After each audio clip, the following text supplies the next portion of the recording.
Welcome to Alert Tales, where we dive deep into the most gripping stories of real-life experiences. If you love tales that evoke emotion, spark conversation, and connect us all, you're in the right place.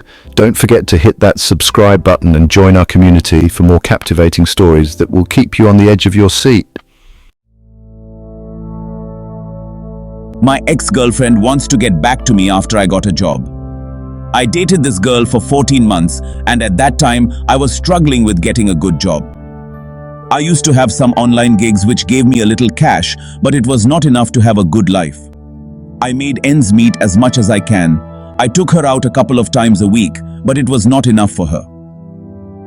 3 months ago, she said that she is going back to her home because things were getting hard. When she went home, she stopped contacting me after some time, even though I tried hard to reach her, and later I saw stories of her online having fun in clubs. Finally, God opened his doors and I got a job. Now I have like a month and life is changing. My ex found out about that and she wants to come back. She keeps calling and calling. I still have some love for her, but I think she might not be real with me for the second time. I choose to stay alone with peace. I hate my son. I hate my son with every fiber of my being, and I don't even feel bad about it anymore. I know this makes me sound like the worst father in the world, but I'm past the point of caring. I absolutely hate my son. And no, this isn't just me being upset over some typical teenage rebellion or an argument gone too far. He's 21 now, and I can confidently say he is just a terrible person. It started young. He was always the kid who picked on others. I'll never forget when he broke a classmate's arm on the playground in 3rd grade, on purpose. The school had to get involved, and even then he just didn't care. No remorse, no apology. I thought it was just a phase or something he'd grow out of, but it only got worse. Fast forward to his teenage years, he started stealing. Not just little things like a few bucks from my wallet, but serious stuff. Last year, he somehow got into our bank account and drained our savings. Thousands of dollars, gone, and he used it all on drinking, gambling, and who knows what else. We found out when the bank called us about suspicious activity, and when I confronted him, he just shrugged. No apology, no explanation. He didn't even try to deny it. He just doesn't care. He's cheated on every girl he's ever dated, and then has the audacity to laugh about it like it's some kind of joke. He disrespects everyone around him. When he doesn't get his way, he throws tantrums. He's punched holes in the walls, smashed things in the house, and once even threatened to hit me. I've had to walk on eggshells in my own home for years now, just waiting for the next explosion. His presence is like this dark, toxic cloud that sucks the life out of everyone. We've tried everything. Therapy, family interventions, tough love, soft love, everything. None of it has worked. At this point, I'm exhausted. I don't even recognize him anymore, and honestly, I don't want him around. I can't believe I'm saying this, but it's the truth. I don't want anything to do with him anymore. I'm just done. I don't feel guilty about it either, not anymore. You can't fix someone who doesn't want to be fixed. TLDR. My 21-year-old son is manipulative, violent, and has no empathy. He's stolen from us, drained our savings, and shows no remorse for any of it. I'm tired, and I don't want him in my life anymore. I don't feel guilty about it. Edit, I'm planning on kicking him out and have a talk with him about why it's happening. He needs to face the reality of his actions. I'm a spoiled, mean girl. I'm a 16-year-old girl turning 17 in December. My dad is an anesthesiologist, so he makes a lot of money and buys me anything I want. I have a Volkswagen, I have a queen-size bed, I own makeup from Charlotte Tilbury, Rare Beauty, Dior and YSL. I have always had a closet full of clothes. I own thousands of dollars worth of clothes and makeup. I also have a lot of expensive jewelry. I literally have everything I want and more. I gossip about people, spread rumors and make fun of what they're wearing. I sometimes try to make my friends look bad in front of others just because I can. I came to this realization after we did a class project where we had to read to kids from an elementary school. When I walked into the class, it was a public school. I read the book Have You Filled a Bucket Today? By Carol McLeod. The book is about filling people's buckets with happiness and not dipping into others' buckets. Afterward, we discussed the book. I asked, "Can anyone share a time when someone dipped into your bucket?" A girl raised her hand and said, "When my sister came home crying because someone poured milk on her."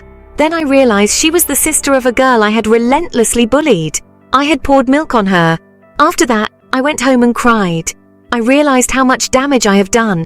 And I don't know how to repair the harm caused by all the bullying, flaunting my wealth, and acting entitled and superior. I don't know how to reverse it. I just found out I don't like occasional sex. I just have to tell someone, I guess. So, I've been single for a bit more than a year, and this weekend I was at my bestie's boyfriend's house and there was a guy. My friend told me I should try and see if he likes me because he's a great guy and maybe this is my chance to finally meet someone new. So we went out to the club and I got so drunk by accident. In the ride back home, I was in the back seat with the guy and he helped me and cuddled me when I thought I was going to feel sick. When we got home, I changed into my pajamas and went to bed. The guy followed me and we slept cuddled. I knew we were going to sleep in the same bed because my friend asked me if it was okay a bit earlier since she wanted to sleep with her boyfriend. I just liked it so much because I craved human touch for so long, lol. So in the morning when we woke up, we cuddled a bit more and then he finally kissed me. One thing led to another and we had sex. He was so caring and kind and I really enjoyed it. Later we found ourselves alone again and he told me he wasn't looking for a relationship. Of course it's fine because we just had sex and nothing else.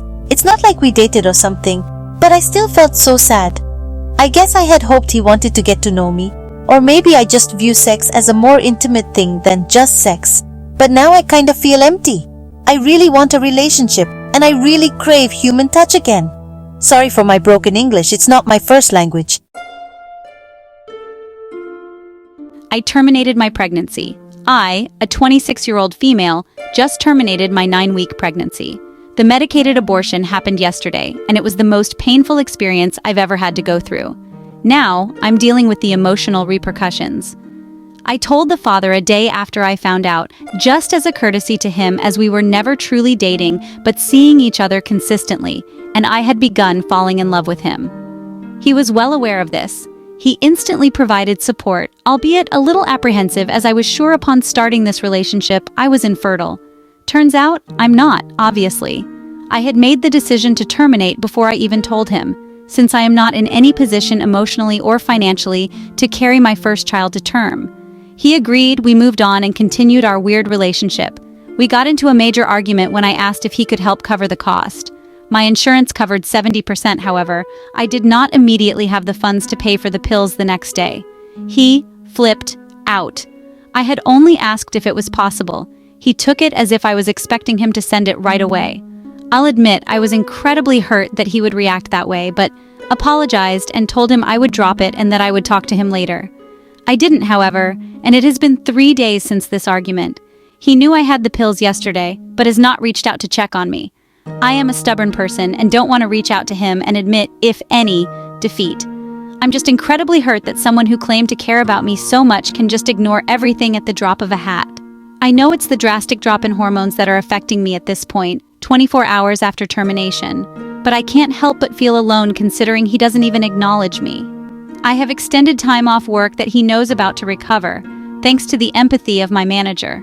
My friends and coworkers that know have all reached out to make sure I'm okay, however, he is radio silence.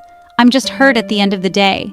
It's not like I wanted this to happen, not like I expected this to happen, and I took my responsibility and told him I would do my best to handle this on my own. But damn do I wish he would be as mature as his age, in his 30s, and just send me a message. We've been involved with each other for months at this point, and I don't want to believe this is how it ends.